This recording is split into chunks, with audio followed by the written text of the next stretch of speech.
ഇതാ സായുജ്യമടയുന്നു. ഇനി എല്ലാവരുടെ ഹൃദയവും ഈ പൊന്നമ്പലമേട്ടിലാണ്, എല്ലാവരുടെ സങ്കല്പങ്ങളും ഈ പൊന്നമ്പലമേട്ടിലാണ്. ഇവിടെ ഈ ദിവ്യമായ സങ്കേതം മുഴുവൻ ഏക മനസ്സായി നിൽക്കുന്നു. ഇവിടെ വ്യത്യാസങ്ങളില്ല.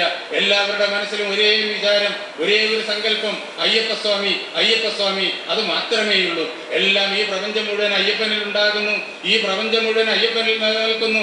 ഈ പ്രപഞ്ചം മുഴുവൻ അയ്യപ്പനിൽ തന്നെ ലയം പ്രാപിക്കുന്നു. ആ അയ്യപ്പനെ, ലോകത്തിന് മുഴുവൻ ആദികാരണമായിരിക്കുന്ന ആ അയ്യപ്പനെ, ജ്ഞാനസ്വരൂപനായ അതാ കാണുന്നു, അതാ കാണുന്നു. ദിവ്യമായ ജ്യോതിസ് ആകാശത്തിലെ മകരനക്ഷത്രം ഇതാ തെളിഞ്ഞു നിൽക്കുന്നു. ആ ദിവ്യമായ ജ്യോതിസ് അയ്യപ്പസ്വാമിയെ നാം ഇതാ കാണുന്നു. സ്വാമിയേ ശരണമയ്യപ്പ, സ്വാമിയേ ശരണമയ്യപ്പ, സ്വാമിയേ ശരണമയ്യപ്പ. അതാ ആ പൊന്നമ്പലമേട്ടില് അയ്യപ്പന്റെ ദിവ്യ ജ്യോതിസ് അതാ പ്രകടമായി കണ്ടു.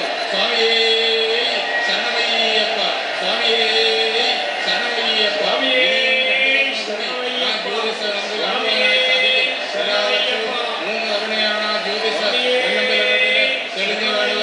ആ ദിവ്യ ജ്യോതിസ് ഒരു തവണ നമ്മളിതാ തെളിഞ്ഞു കണ്ടു. ആകാശത്ത് മകരനക്ഷത്രം ഉദിച്ച് ആ നിമിഷത്തിൽ തന്നെ ആ പൊന്നമ്പലമേട്ടില് നാം ജ്യോതിസ് ഇതാ രണ്ടാമത് കാണുന്നു.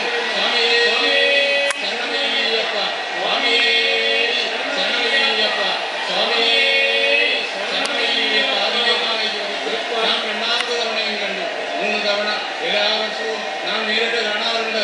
ഈ പ്രപഞ്ചത്തിന്റെ ആധികാരികമായിരിക്കുന്ന ആ പരമമായ ആകാശം, ആ മഹാകാശം, ആദിത്യൻ രാമായണത്തിലെ ആദിത്യ ഹൃദയ മന്ത്രത്തിൽ സംസ്കൃതനായിരിക്കുന്ന ആ ആദിത്യ ഭഗവാൻ അയ്യപ്പസ്വാമി, ആ ആദിത്യനെയാണ് അഗസ്ത്യ മഹർഷി ശ്രീരാമചന്ദ്രൻ ഉപദേശിച്ചത്. അതാ നാം വീണ്ടും നേരിട്ട് കാണുന്നു. ആ ജ്യോതിസ് ഇതാ നേരിട്ട് കാണുന്നു. സ്വാമിയേ